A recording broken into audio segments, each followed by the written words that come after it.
Welcome back to Doctor SuperCoach. In this video, I'll be discussing the vice captain and captaincy options for the week. Coming right up.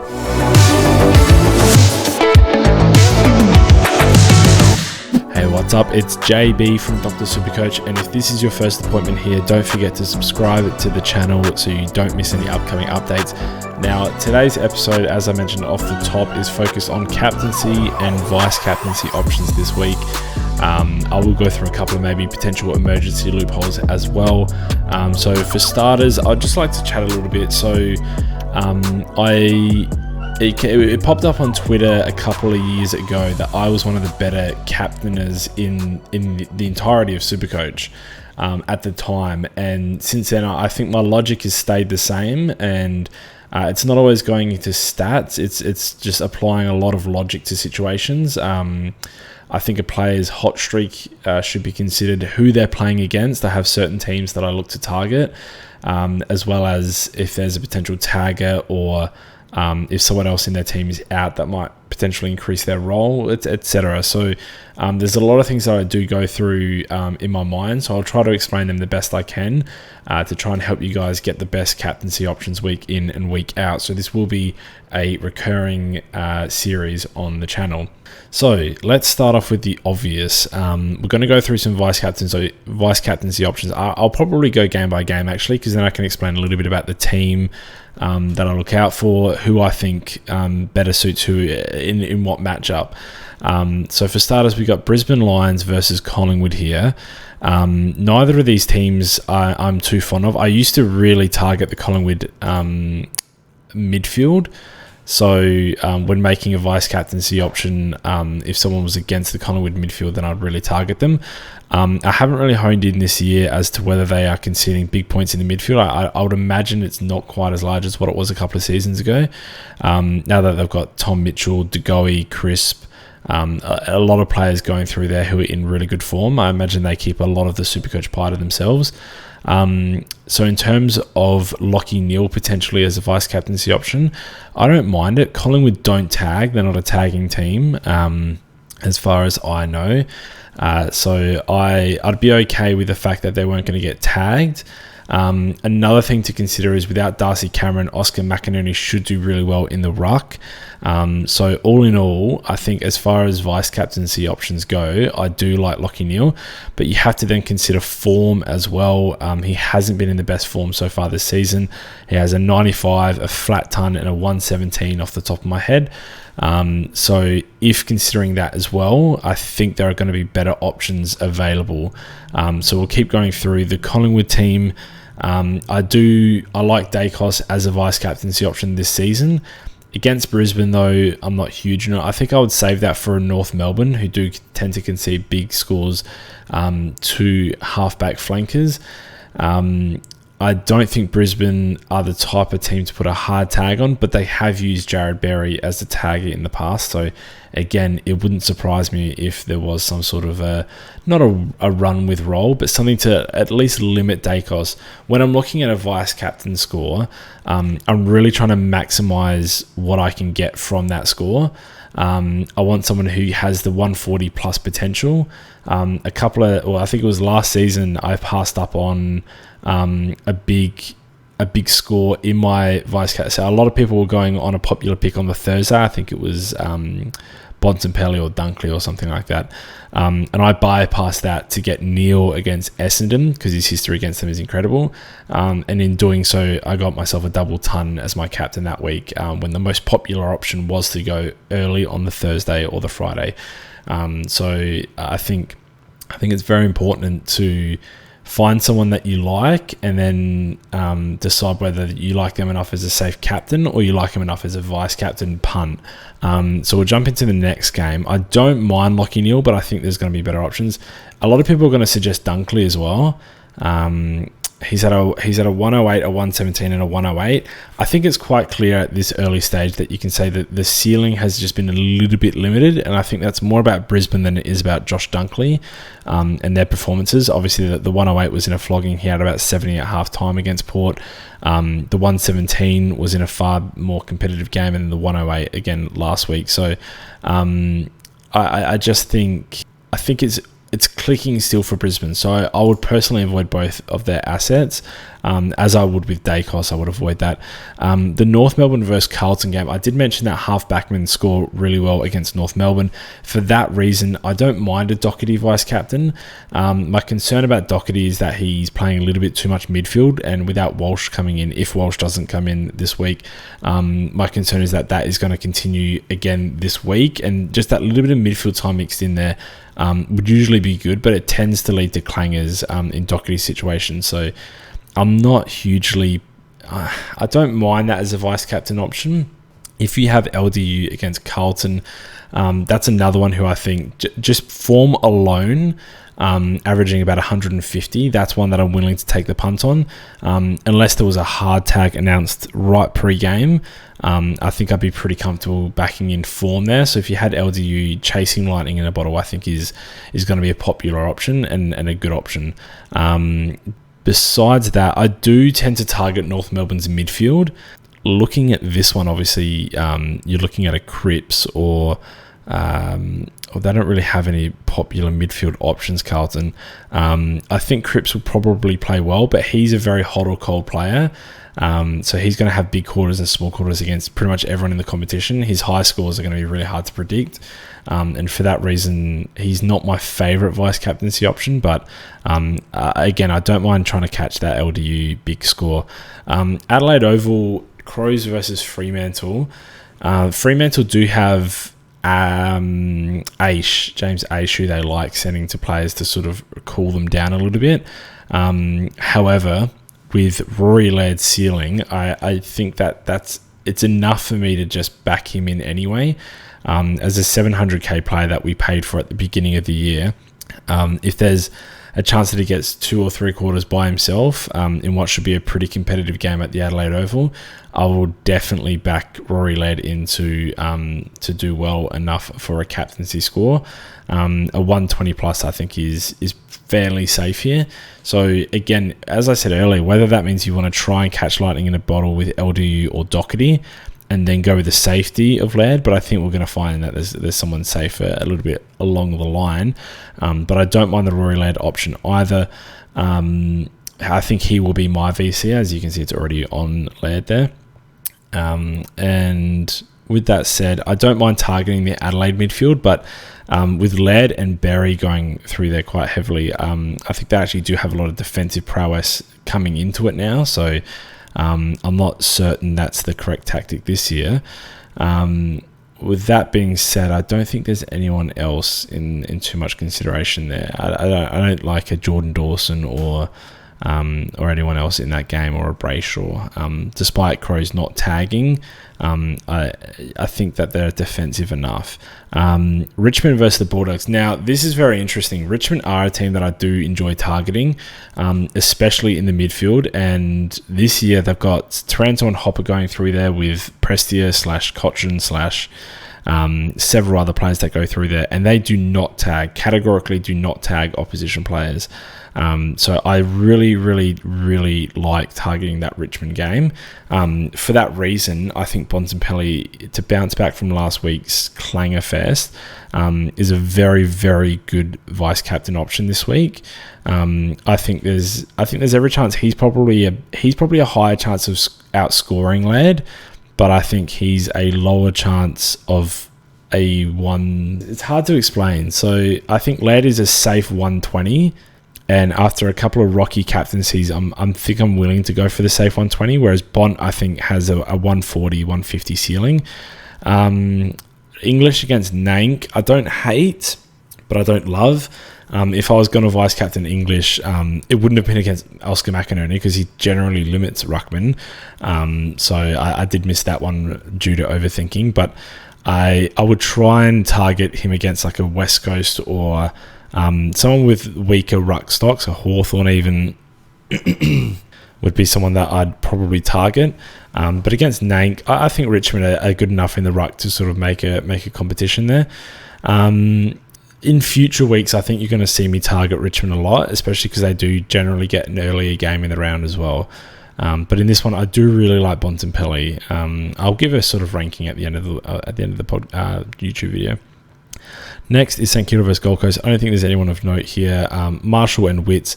I think Witts should have a good time tapping in this one, but the extra stuff that he gets around the ground to get those bigger scores, I think are going to be very limited, because Rowan Marshall is just very, very good at that. So I don't think Witts is your best crack here. Sydney versus Port. I mean, Connor Rozee has a very high, and so does Goulden, have very high ceilings. But in terms of vice captaincies, or at this point on a Saturday night captaincies, there's just no chance.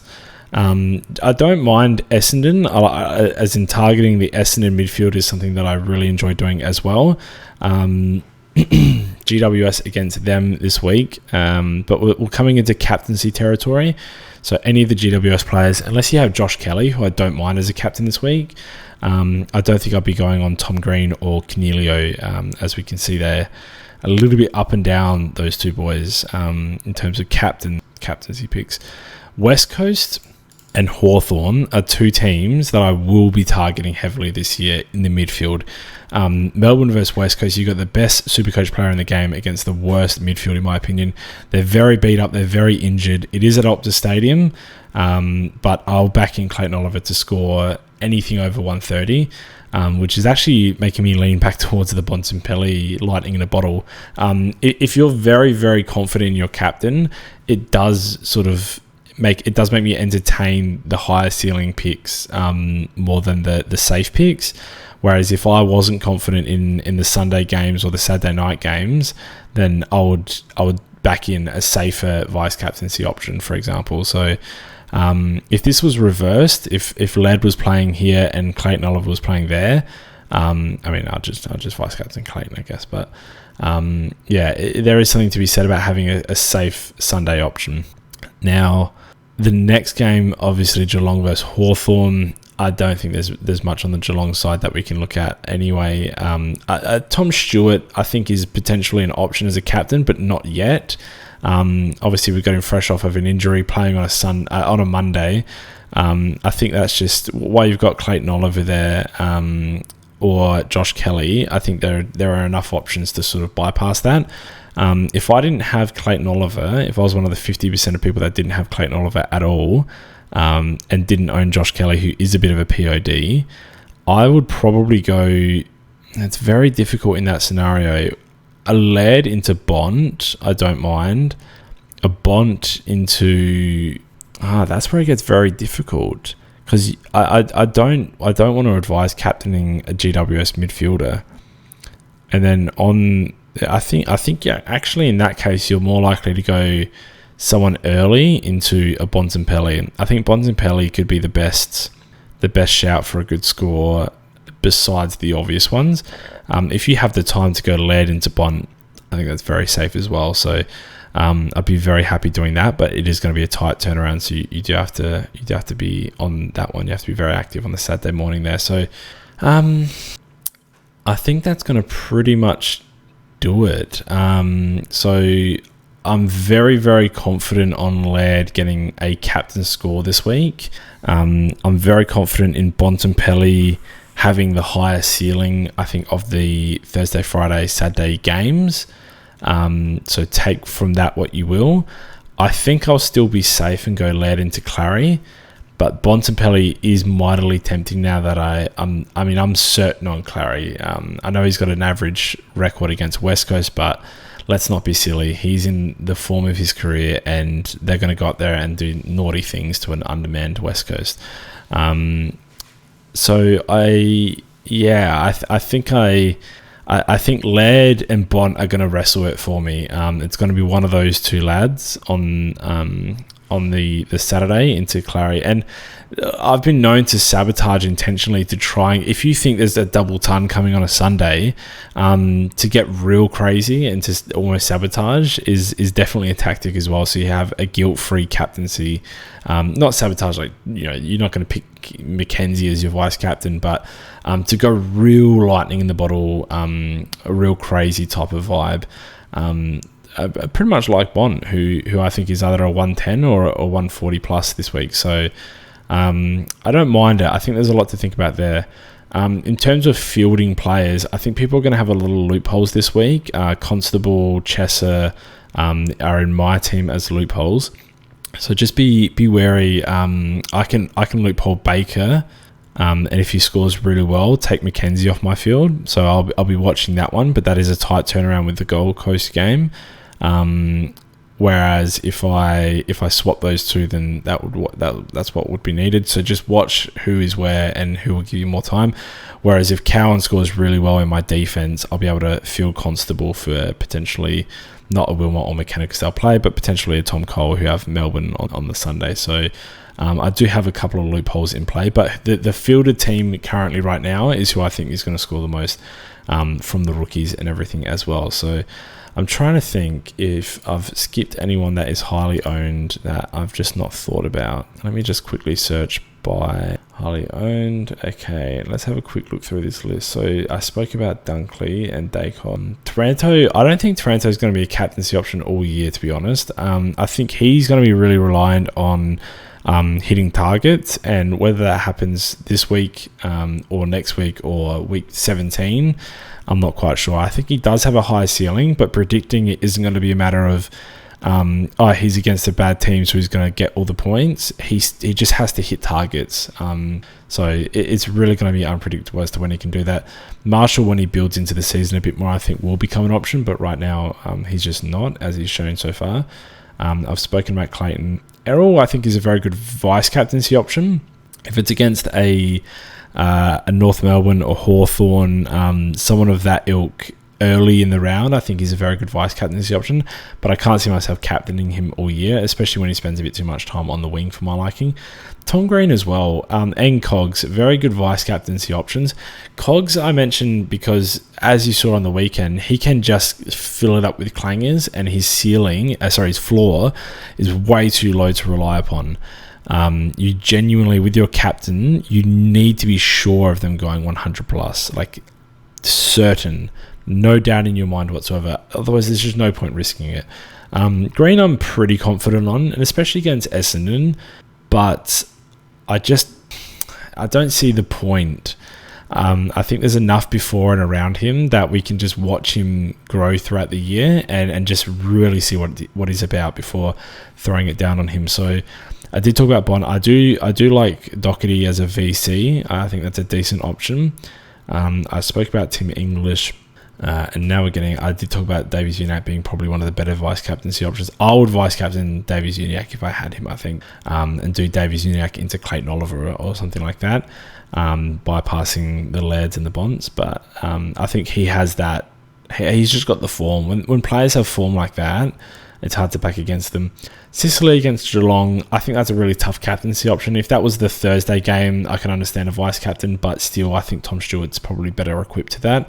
But I can understand people that might like Sicily. He does have a high floor, so as far as a captain goes, he's actually not the worst. But against the Geelong, that's when it gets a bit tough. They could try and shut him down. So not personally for me. I did talk about Neil. I don't mind that pick. I think that's going to just about do it. If you do have Grundy, Grundy's a really good one, actually. If you're one of those that are trusting Grundy and you don't have Clayton Oliver for some reason, then I think he's actually a very safe captaincy option against BJW this week. Make sure Nick Nat's not in, but I actually really like that as a fullback if you don't have Clary. But I think most people will have. Took Miller's another one against St Kilda. I think St Kilda are too defensively minded, and I think they probably will be all season. I think they're gonna have turned from one of the easiest midfields to score against to one of the toughest this year. So we'll see what the statistics back up there as the season goes along. So a lot of stuff earlier in the year, you're trying to figure out if what happened last year was an aberration or if it's going to be what's going to happen going forward. So at this early stage, you really just try to stick between the safe guys. I'm going to put this there for now. I think the redemption arc on Bontempelli might be real this week. So a late pivot from Laird to Bond, and I'll just let Laird, without any captaincy weight on his shoulders, just take care of business at Adelaide Oval against Fremantle. So a late pivot there for Bontempelli into Clayton Oliver.